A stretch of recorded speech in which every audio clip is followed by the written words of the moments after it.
Attention! This makes absolutely no sense. Ladies and gentlemen, this is Zander's Facts. What is going on, everybody? Welcome into the latest edition of the Zander's Facts podcast. I am, of course, the aforementioned Zander. It is Wednesday, December 13th, 2023. Thank you all so much for joining us on episode 126 of the podcast. It's a good one because we're talking about a topic we've talked about a few times before on this podcast, but I think it's really important to nail this down because we're talking about, well, it can relate to a lot of things. Climate, which is an issue, cars, transportation, which is an issue, and when you combine that stuff, it's a mega issue. We're talking about electric vehicles again this week, and really this week's a little different because we're focusing more on the negatives. We focused a lot on the positives, but there's two sides really of this argument, kind of. There's negative parts of electric vehicles right now, and there's positive aspects, and we're going to talk about both of those this week on the podcast. Before we do, though, just wanted to remind you all that if you like the Zander's Facts podcast, if you think you're going to like all the facts on this week's edition, remember to follow this podcast, download this episode 126, rate and review the podcast. Check us out on all the socials, Twitter, Threads, Facebook, Instagram, TikTok, at Zander's Facts, that's Zander with a Z. And most importantly, remember to tell all your friends. We like to call it spreading the facts around here, y'all. Make sure to tell all your friends about the podcast, the newsletter, Zander's Weekend Facts, a recap of the week's top headlines that comes out every Sunday morning, just in case you didn't know. You can sign up in this episode's subscription, and you can also check out the Zander's Facts link tree in this episode's subscription because it has all the Zander's Facts links that you need. Also, remember to listen to any of our past 125 episodes, like last week when I spent 70 minutes going off on the college football playoff. Ooh! Y'all can go listen to that. But this week, we are talking about the challenges of electric vehicles in the United States. Because looking back on the podcast and the newsletter, Zander's Facts really has spent a lot of time advocating on behalf of electric vehicles. We've talked about them at least a couple times previously on this podcast, so you can go listen to those. And while I maintain my view that they are absolutely a net positive for society compared to automobiles that feature a internal combustion engine, an ICE engine in them, which is a term I'm going to be using a lot in this podcast, I maintain that view, and you should probably take a look at the latest global warming numbers to back up my claim, because summer 2023 was the hottest on record. 2023 is on track to be the warmest year ever recorded, and there's a new research article from a month or two ago that shows that the world could cross the 1.5 degrees Celsius, 2.7 degree Fahrenheit warming threshold that we wanted to avoid this century under the Paris Agreement by the end of the decade. Uh-oh. Which is major problem. The consequences of this continued warming will be catastrophic. And while there aren't many things you and I as individuals, personally can do, I like to advocate for the things that we personally can do as individuals. And one thing that I've always thought we can control was pollution emitting from our vehicles, which is why electric vehicles are a better option for the future than gas-powered vehicles. And I spent a lot of time advocating for that previously. But to give you the full picture, which is what I want to do, we've got to acknowledge the drawbacks that come from owning an electric vehicle. I've probably mentioned them here or there previously, but I want to spend basically a majority of this podcast talking about the drawbacks that come from electric vehicles, from the cost of them to the mechanics of charging them and everything in between. There's a reason, y'all, why there's still a lot of Americans who would prefer gas-powered cars for now. So this week, we're going to take a look at all the challenges that are facing electric vehicle adoption in the US and the steps that are actually being taken to alleviate those concerns. So I'm going to give you the problems that we have, but I'm also going to give you how those problems are being addressed right now by both the government and the automotive industry, because they're actually doing a real good job with EV adoption. So let's get to the facts, y'all. Let's start with the issues that electric vehicles are facing right now. Well, there's plenty of issues facing electric vehicles, even beyond just charging them, which is in the title of this podcast. But Luckily for me, and all of you, I guess, the wonderful people at the EV Charging Summit published their 10 biggest challenges facing the EV industry today, earlier this year, in their EV industry blog. And I think it sums up the biggest issues pretty well. So let's take a look at those challenges, and I'll expand on them a little bit. There's 10 of them. Number 1. Tell me. The purchase cost, because before we even get to charging electric vehicles, what about actually buying them? Because right now, electric vehicles are usually more expensive than a similar gasoline-powered vehicle. The main reason for that is because it costs more to make an EV because of the batteries required to be in them so that they can actually run, because they don't have an internal combustion engine like gasoline-powered vehicles. Gathering the raw materials that are needed to create the batteries is expensive.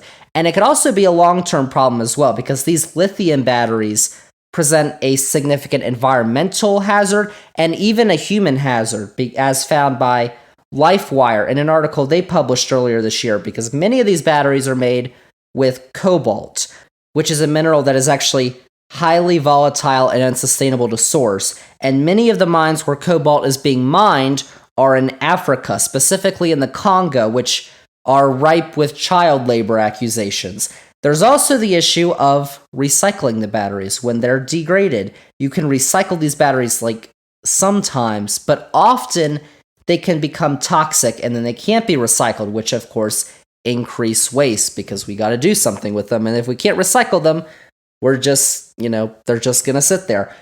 But back to cost.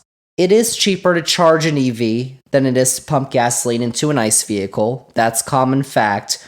But right now, ICE vehicles usually cost less up front. But that's also due to the tons of used ICE vehicles that are on the market right now. There aren't as many used EVs out there, and those that are usually have lower battery range due to previous use. That's another issue with the batteries there. And the EV Charging Summit also included this note about the operating cost comparison. They said, quote, according to the U.S. Department of Energy's National Renewable Energy Laboratory, NREL, and the Idaho National Laboratory, EVs save their owners between $4,500 and $12,000 in operating costs. The amount depends on where the driver lives, with Hawaii providing the lowest savings and California providing the highest, unquote. So, again, operating costs are lower, charging costs are lower, but the upfront cost right now is the big issue for a lot of people, because you could just get a gasoline-powered vehicle, similar one, for cheaper, which for a lot of people, why would you not go cheaper? Number 2, range anxiety. Now we get into the charging part of EVs, because when you've got a gas-powered car, you often don't have to worry about not getting to a gas station or having to wait a long time to fill up. Some people do, but that's because they are risky and want to see their gas light come on. But for most people, that's not an option, because gas stations are all over the place. And then when you get to one, usually the pumps aren't full. And if they are, then it'll take 2 minutes for the people to leave, because it usually doesn't take very long. But with an EV, range anxiety can be a real concern, because it's true that the average American only drives about 36 miles per day, which is much less than the average range of an EV, which is about 200 to 300 miles.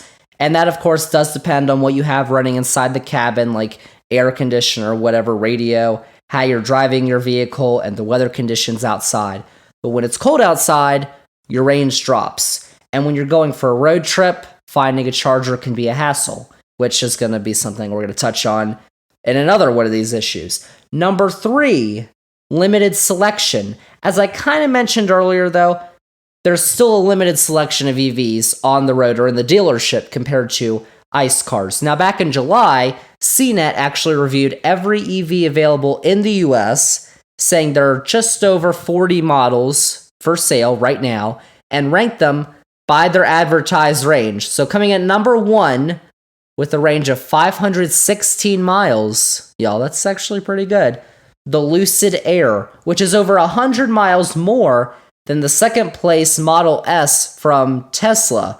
But the 2023 Lucid Air, here's the catch, starts at a price point of over $87,000. And to get the Grand Touring model, that actually gets that 516 miles of range, you'll have to drop $138,000. So, that's the drawback. Get that dough. And then at the bottom of the list, we've got the Mazda MX-30. Y'all, if you have this car, I'm sorry. Which is only available in California, actually.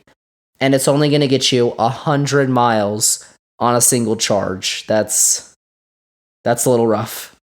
But I don't think it's getting bought very often. I don't think. Now, out of the 42 EV models that are available right now, you'll actually find some automakers you've probably heard of, you're probably familiar with, because they've made gasoline-powered cars before. I mean, on this list that CNET provides, you've got Audi, BMW, Cadillac, Chevy, Ford, Genesis, GMC, Hyundai, Jaguar, Kia, Mazda, Mercedes-Benz, Mini, Nissan, Porsche, Subaru, Volkswagen, and Volvo. They all sell EVs right now alongside their ICE models. But there are some new entrants also in the marketplace that are focused solely on electric. You've heard of Tesla, but also Lucid, and Rivian is another one. And the options are undoubtedly going to grow just because a lot of these automakers are really starting into EVs and really transitioning. And then there's these new companies too that are coming in. So the options are, of course, going to grow over time.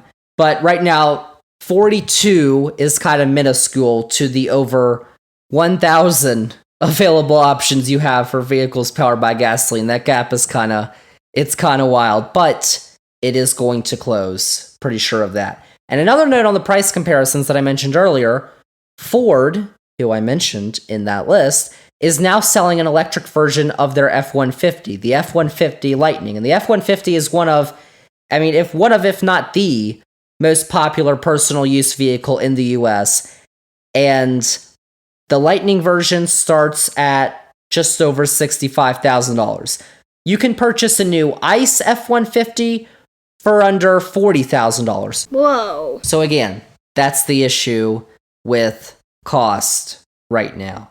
Number 4 on our 10 challenges, difficulty finding a technician. I feel like this one doesn't really get talked about when people are deciding whether to buy an EV or not. They're probably talking a lot more about those 3 issues before that, but difficulty finding a technician is an issue too. I noted that operating costs are much lower for EVs on average, but finding someone to work on your EV may be a bit of work in and of itself. The EV Charging Summit notes that it is usually cheaper to get your vehicle serviced by an independent maintenance and repair shop than at a dealership. But many independent shops and technicians aren't qualified to work on an EV beyond the basics, tires, brakes, etc., stuff like that. Now, this isn't going to be as much of a burden as certifications for shops and technicians to work on EVs are going to continue to grow. And EVs also usually need less maintenance. But if you need to get something like your battery replaced, which can run you easily over $5,000, then there's not probably, depending on where you live, not many places likely around you where you can get that done, which makes prices higher as well. And it doesn't help that one of the largest EV manufacturers, which is Tesla, has a reputation for, I'll just say, low quality maintenance and customer service. That doesn't help the reputation either. Number 5. Charging infrastructure. Back to charging. The infrastructure of charging stations across the country is not sufficient. If you have an EV right now, you are probably nodding your head yeah, I believe you. Even if you're driving one right now, listening to this podcast. Thankfully, there's a couple big fixes coming, which I'm going to talk about in a little bit when I talk about the solutions to these issues. But right now, there's about 56,000 charging stations across the United States, of which about 52,000 are available to the public. There's a bunch of different companies, too, that are providing EV charging. We've got Electrify America, ChargePoint, EVgo, and then, of course, you can't talk about Tesla. Tesla does some things wrong, like I just mentioned earlier, but they do some things really right. And their supercharger network is excellent.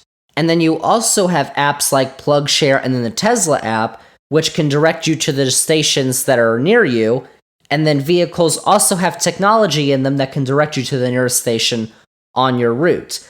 But still, the locations of these chargers and the access to them is lacking. And it's not just public use we're talking about. Like if you've heard me on previous podcasts talk about electric vehicles, you hear me talk about one of the biggest advantages of them is that you can charge them at your home. You really can't do that with a gasoline-powered vehicle unless unless you live at a gas station, I guess. But charging at home is still an issue as well, because if you want to charge at your home, you need to install a charger that can connect to your vehicle in the garage or the driveway. But what if you don't have private parking? What if you don't have a garage or a driveway? What if you park on the street? Well, there's an article that just came out from Consumer Reports that was titled Overcoming the Challenges of Owning an EV in a City, that talks about the troubles people in urban areas like Brooklyn and Philadelphia have with owning EVs. Like, people who park on the street, that's usually not your parking space, you know? And there's probably also the sidewalk or grass right there that's even public property. So installing a charging port right there is probably not an option. Now, it does work if you have a garage or a driveway and you're easily able to install one and connect it to your electricity grid in your home. But for some people, that doesn't work. And that's another issue with that too. Number 6, charging speeds. Connected to infrastructure is the speeds at which you can charge. Because right now, if you didn't know, there's 3 primary levels of EV chargers. We've got levels 1, 2, and 3. Pretty simple. Level 1 is the slowest. It uses a standard 120 volt charging plug. Most residential chargers are level 1, which can usually give a good charge overnight, but if you want to fully charge something, it'll usually take longer. And for extra large size batteries, it can take over 24 hours. Level 2 uses 240 volt plugs and SAEJ 1772 connectors. I don't know if that's supposed to stand for something or not, but that's what it says. And it's the level that most public charging stations actually use, or usually a combination of level 2 and the faster level 3 is what most public charging stations use. So while level 2 chargers can fully charge some batteries in as little as 3 or 4 hours, they can also take as much as 12 hours on some batteries, which is not ideal. 3 to 4 hours still is not ideal in public. And then there's level 3, which uses a 480 volt direct current fast charger, direct current DC. And yet, these chargers still can't charge as fast right now as someone can pump their gas into their car. But the technology continues to improve. Tesla's found that its Model S can gain 130 miles of range in only 15 minutes of DC charging. Porsche, which is also making electric vehicles, claims that it can provide up to 62 miles of range in only 5 minutes and get the battery of its Taycan model to 88% in just 23 minutes. Now, I mean, that's pretty good. It's still not as good as pumping your car with gas in 5 minutes, but that's an improvement. The technology keeps getting better. But the issue is that level 3 chargers are hard to find out in the wild. Most of the public charging right now is still level 2, which is another infrastructure problem. These are facts. And then number 7, charger compatibility. There's this issue of compatibility because different automakers are using different chargers and different ports. At the level 2 level, most automakers are using the same, except for Tesla. Tesla owners usually need to use an adapter to charge at a non-Tesla supercharger. But at level 3, there's 3 different types of DC fast chargers used. There's the SAE Combined Charging System, CCS, which is most common actually, and it's used by most manufacturers. There's the, I don't even know, CHAdeMO type, which is used by Nissan and Mitsubishi. This is by far the least common of the 3.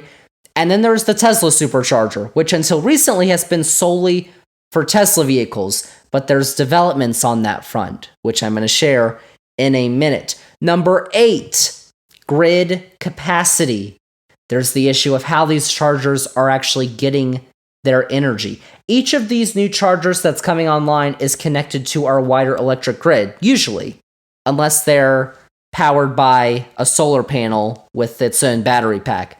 I'd say probably 99% of them are not, though. And so most of them are now connected to the grid, which has shown several signs, I'd say, in recent years of not being very reliable and efficient. The Energy Institute at the University of Texas actually found that if each state converted all of its personal cars, trucks, and SUVs to plug-in electric vehicles, statewide energy consumption would increase from a range of 17%, like in Wyoming, to 55%, like in Maine. And most states don't have the energy capacity to meet that demand right now. Thankfully, that switch is not all coming at once. This is kind of a gradual switch that's going on right now. But again, you need to increase the capacity of the grid, and hopefully not with non-renewable energy resources like fossil fuels, hopefully with things like solar panels and wind turbines and hydro dams and that type of renewable energy resources. But the US Department of Energy also found that by 2050, electricity consumption is going to increase by a predicted 38%, mainly due to increasing numbers of electric vehicles. Grid capacity is going to be another major issue as well. It's a fact. And number 9, charging station financing and ownership. There's also the cost issue of not just the EVs, but putting EV charging stations in the first place. So while a level 2 charger can usually begin costing around $2,500, a DC fast charger can cost up to $36,000 on its own. And that's not including things like installation costs, connecting to utilities, or any other permits that you may need for installing that. That puts another damper on home charging as well with the upfront costs. So in connection with the infrastructure aspect, who pays for these chargers and who owns them is another situation we're dealing with. Although, thankfully, many businesses like parking lots, garages, and shopping centers are realizing that installing EV chargers might be a good investment. Like I know Walmart is putting a lot of EV chargers in their parking lots, which you'd think is a good idea, right? Because people go shopping at Walmart for an hour and they can just leave their car charging while they shop. How about that? And then number 10, our final issue, charging price structures. Finally, we have how you pay for charging your electric vehicle, because it's not free. It's cheaper than putting gas in your car, but it's not free. While the price for gas is always by the gallon in the US, basically wherever you go, that doesn't change. Although the prices change, but the way it's priced by the gallon, it doesn't change in the US. EV charging has several pricing structures, which can be confusing. So here's straight from what the EV Charging Summit said on how they describe the situation. Quote, utility regulators set consistent rates per kWh for home charging. kWh is kilowatts per hour. Public charging stations may include per session fees, per minute fees, or tiered pricing based on charging speed. EV drivers typically favor the per kilowatt per hour pricing structure, which seems closest to the per gallon pricing structure they're used to. Some states combine per kilowatt an hour pricing models with tiers based on charging speeds, unquote. So, depending on where you go, how you're paying for your charge or how you're being charged can be different. And so that's another thing, if you're thinking about an electric vehicle, you have to think about. And so those are the 10 big issues facing electric vehicles right now that EV Charging Summit came up with. And so when we look at that list of issues, it's pretty extensive, and the problems mount at times because a lot of these issues stack up on top of each other when you own an electric vehicle and you're like, okay, well, how am I going to charge my EV today? Where am I going to go? Well, the place I'm trying to go, their chargers might not work. They're full because it takes forever to charge an electric vehicle. All these things, the cost, so much plays into an EV. And that's why adoption of them hasn't been quite as widespread.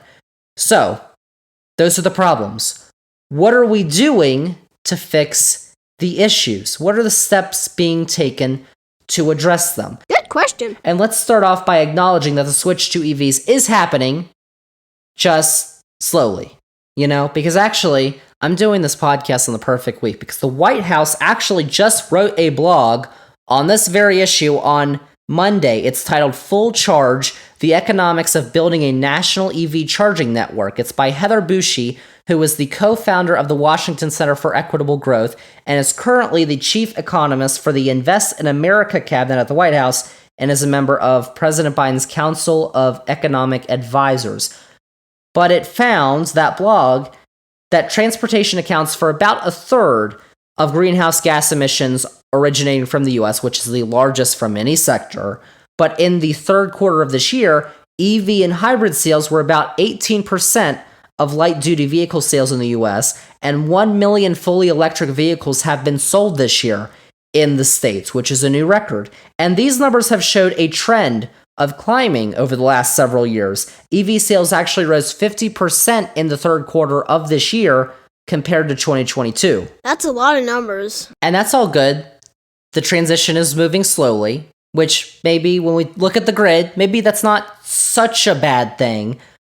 But again, there are several issues facing electric vehicles and their adoption rates. So here's what's transpiring in efforts to fix them. First, in terms of cost, the cost of EVs, as I mentioned, is probably going to continue to decrease. The International Council on Clean Transportation actually commissioned a study that found that EVs will be more affordable than ICE cars in 2032. So almost 8 years, but 8-9 years away.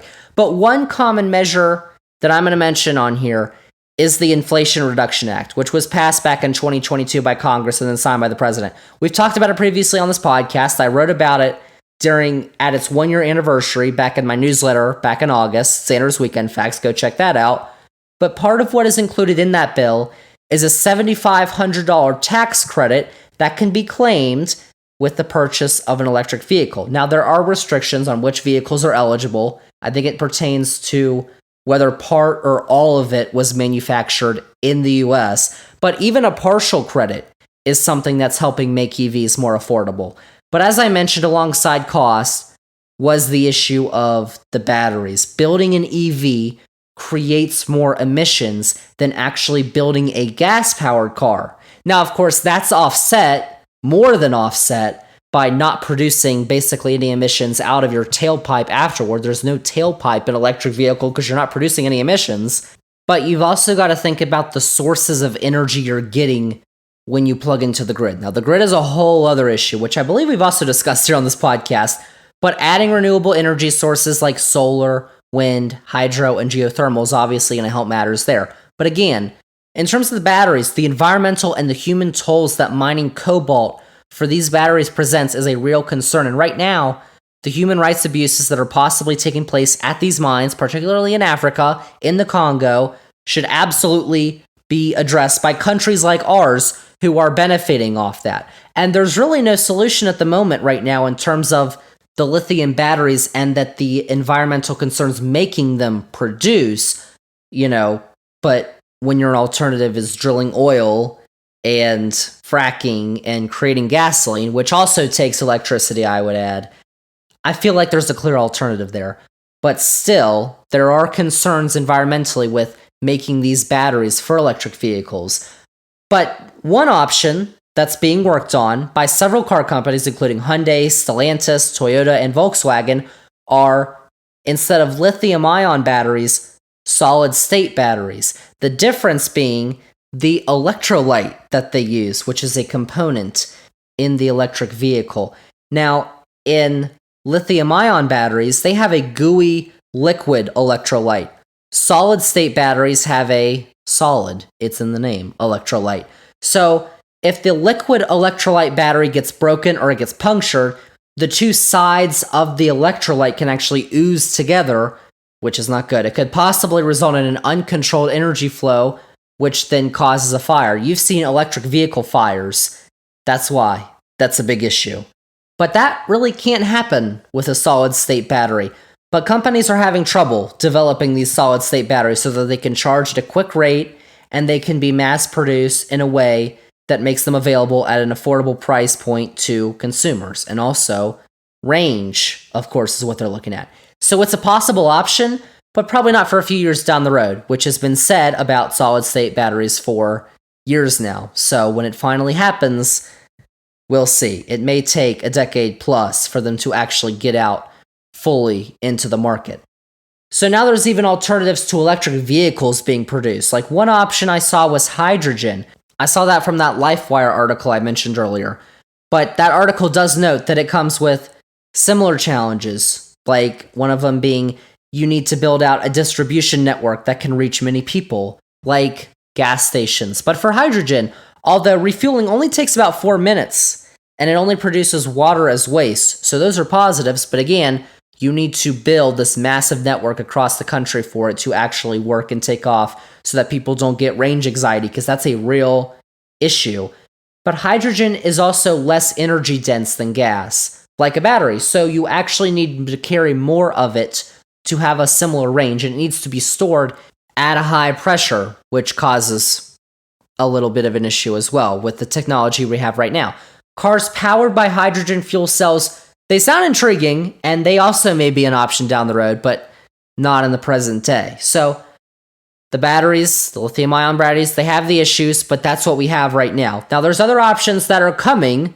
Hopefully they're coming, but right now, that's what we have. But in terms of range anxiety that I just mentioned earlier, the average range of EVs has absolutely increased as the years have gone by, and it's going to continue to do so, because the International Energy Agency's data shows that back in 2010, the average range of electric vehicles was just 80 miles. That was 13 years ago. 2016, 7 years ago, it was about 150. And now, it's about 220 miles. It's the truth. So the Lucid Air I previously mentioned is one of a few EV models that has a range of 500 miles. That's way above the average.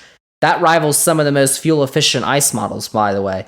And that will only become the norm as the years go on, because cost is going to decline as well, so more people are going to buy, production's going to increase, and the competition's going to get more aggressive. And also, just like it has, the technology is going to keep getting better.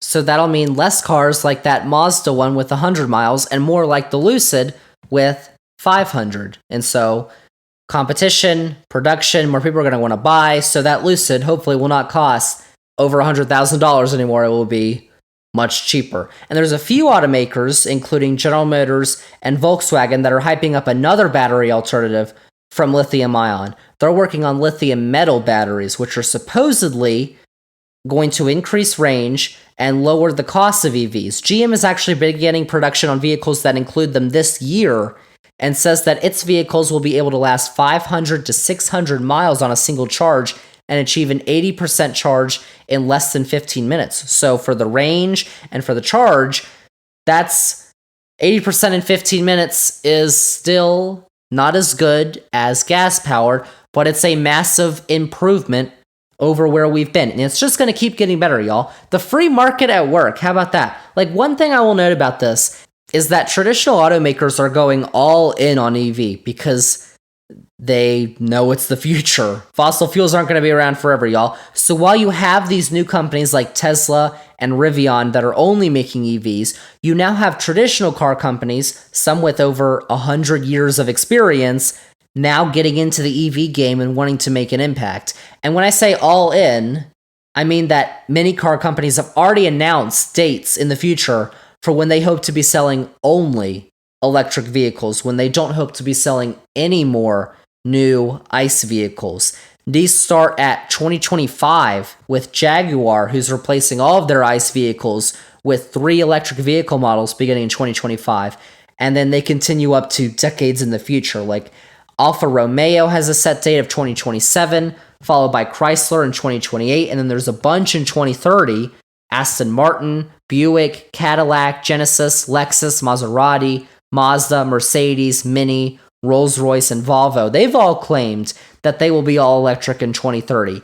Audi follows in 2033, Chevy and GMC in 2035, and then Acura and Honda in 2040. And many other companies that I didn't even note are also transitioning their fleet of vehicles. They just haven't committed to fully electric vehicles in some sort of time frame, but they've committed to at least a significant percentage of their fleet being EVs. And so that limited selection that we have now is soon going to be a thing of the past. And of course, as more EVs go on the road, you're going to have more repair shops and technicians who begin to specialize in EVs because those are going to become a majority of the vehicles that are on the road. So that helps that issue as well. And now we come back to charging infrastructure. Now, it's actually been shown as the main hesitancy for people in studies and surveys who are thinking about their next car purchase. Like, am I going to be able to, first off, are there any charging stations near me? Am I going to be able to actually use them? Are they going to be broken? Are they going to be full? If I can't charge at home, and again, charging at home is pretty slow. You can do it, but again, if you're out and about every day, you can't get a full charge. And so there's another bill that passed through Congress and was signed by the president that I want to bring up. The 2021 Infrastructure and Jobs Act. That's another bill that the Biden administration has enacted in the last few years, which, unlike the IRA, which was only passed by Democrats, the Infrastructure and Jobs Act was passed with a bipartisan majority with both Democrats and Republicans. And that's promised $7.5 billion to go towards EV charging. The goal is to build a network of 500,000 public level 2 and level 3 chargers across the country by 2030, so in 6-7 years from now. As detailed in that White House blog post I mentioned earlier, $5 billion of that $7.5 billion is going to go towards building what they call a backbone, in quotes, for a high-speed charging network where high-speed chargers are not spaced more than 50 miles away from each other on highways, which would be nice. And then the remaining $2.5 billion will go towards grants for states and localities to provide access to charging themselves. And in the aforementioned Inflation Reduction Act, there's also a tax credit you can claim if you're an individual or you're a business or you own a business to install an EV charger as well. And just on Monday, I read an article that the first EV charging station that was funded by the Infrastructure Act began operating this week in Ohio. So how about that, y'all? Already, your tax dollars at work. Are you sure? But I also wanted to read you the politics of this issue from the last paragraph of a Reuters article that was reporting on the opening of that charging station from Monday. Just a little glimpse into the politics of charging and electric vehicles and emissions and all that. Quote, last week, the Republican-led House of Representatives voted to bar the Biden administration from moving forward with stringent vehicle emissions regulations that would result in 67% of new vehicles being electric by 2032, a move that drew a veto threat from the White House, unquote. Just wanted to read you all that, making sure you all know where the sides are on in regards to EV adoptions and emissions and, you know, all that stuff. And the Infrastructure Act also helps with the issue of grid capacity, which we mentioned earlier, because the law includes investments to improve the grid and add capacity from renewable energy sources, like the $1.3 billion that was apportioned earlier this year to 3 transmission lines that will cross 6 states and add 3.5 gigawatts of additional capacity into the grid across the U.S., which isn't too insignificant when you consider that, according to CNBC earlier this year, there's about 1,250 gigawatts of power that's currently the installed capacity of the grid. And then there's currently about 2,000 gigawatts of energy capacity that's waiting to be connected. So in terms of that, the Infrastructure Act is helping with the grid too. And finally, let's talk about charging compatibility. The lack of a uniform charging port for the industry in recent years has been a real burden.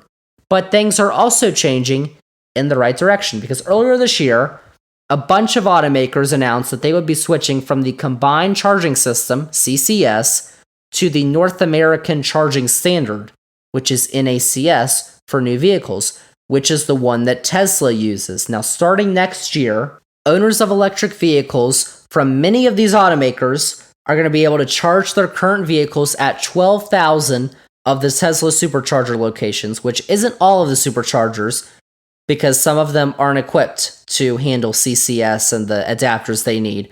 But it is a lot of them. But you need an adapter if you have a CCS plug on your car. Among the companies who have said that they're going to allow charging on the Tesla network and are also switching their future vehicles to the NACS port are, there's a bunch of them here, Ford, GM, Rivian, Volvo, Polestar, Mercedes, Nissan, Fisker, Honda, Acura, Jaguar, Hyundai, Kia, BMW, Toyota, and Lexus. And that's a step in the right direction because NACS is almost inarguably, I think, a superior charging port. And the more companies that adopt it, I think it's going to be the better for everyone. Of course, that could also present complications at already existing charging stations that don't support NACS for future vehicles, and for Teslas, because they already have to use an adapter for those. But hopefully, the funding in the Infrastructure Act can address that for both existing stations and new builds. Oh, and there's also this company I wanted to mention in California called Ample, which is testing out battery swapping, meaning you could just replace the battery that's in your EV with a fully charged one from a station in just a few minutes. Apparently they've said they can get it done in 5 minutes. It's a work in progress for now, but the vision is there. But it'll take a while to maybe see that happen. But that's another alternative that could happen, is instead of charging, you just swap out a battery, which is kind of interesting. Huh. So those are the issues. Those are the solutions. I feel like it's important to look at both the positives and negatives of EVs, because there's certainly some negatives when you look at EVs right now. And at the moment, they aren't for everybody. But it's important to point out that the industry and the government are actively working on solutions right now, as I just mentioned. And with the biggest issues with EVs, range, charging stations, their locations, and cost, hopefully those are soon going to be things of the past. Because here at Zander's Facts, you know what, y'all? We're all about making sure you're informed with the facts on the big issues. And I feel like that includes whether or not to purchase an electric vehicle. Because as I mentioned at the top, I want to focus on the things that we can actually control. When we talk about, climate change and how we want to lower our emissions, well, most of that is with the big companies who are polluting tons and tons of emissions and carbon dioxide every single day. We, as individuals, can't do that much, but considering the transportation sector, as mentioned earlier, takes up about a third of the emissions that the US produces each year, electric vehicles are something that when an individual does it, it's good. When a group does it, it's great. And when a community adopts it and it becomes widespread, well, that's the ultimate goal. And that's what you really have to do with things that are really in your control in regards to climate change and emissions. Things like, oh, well, if I recycle this bottle or I compost or I buy an electric vehicle, that's not really going to do much on its own. But if people keep those habits up, and it spreads, then that can actually cause some change, which is the big thing I really want to emphasize right now on this podcast. Because I know right now, it may make sense for some people to get an electric vehicle, and it won't for others. I keep preaching on electric vehicles. I don't own an electric vehicle. I drive a gas-powered car. But the amount of people that it is going to make sense for is only going to keep increasing. And I feel like that's an exciting thing as we go forward, because we kind of really need to do all we can to kind of chill out on the emissions, because global warming, climate change, it's not a hoax, y'all. It's a real deal. So those are all the facts I had for this week's podcast, y'all. Just wanted to talk about electric vehicles, really focus on the negatives, and really talk about the solutions that we have to the issues with electric vehicles right now, because there's a reason why their adoption is not widespread right now. A lot of people have a lot of issues with them. I just mentioned them. Cost, range, charging stations, can I charge at home? All of that stuff. But as I just showed you, technology is getting better. Investment is increasing.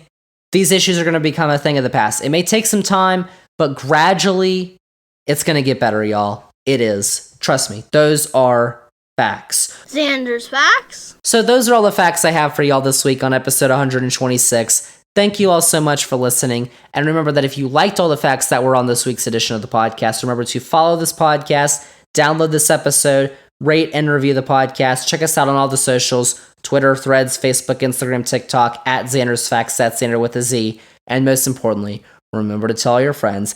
Spread the facts, y'all. Tell all your friends about the podcast. Make sure you know about the newsletter, Zander's Weekend Facts, Zander's Facts on YouTube. Oh, by the way, y'all, very big announcement. If you're listening to this Wednesday, the day this podcast comes out before 3 p.m., I am going live on YouTube on Wednesday, the 13th, at 3 p.m.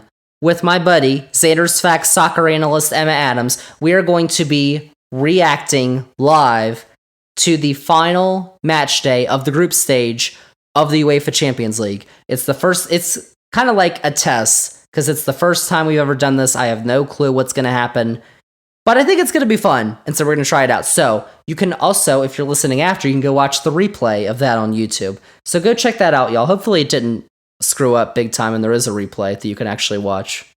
I don't know. We'll see. It'll be fun. It'll be an interesting experiment that'll happen Wednesday, 3 p.m. Eastern. If you're listening to this before that, bookmark that and check us out on YouTube. Subscribe to the YouTube channel and also check out the Zander's Facts link tree because it has all the Zander's Facts links that you need. So y'all, thanks for listening again to episode 126, Electric Vehicle Galore.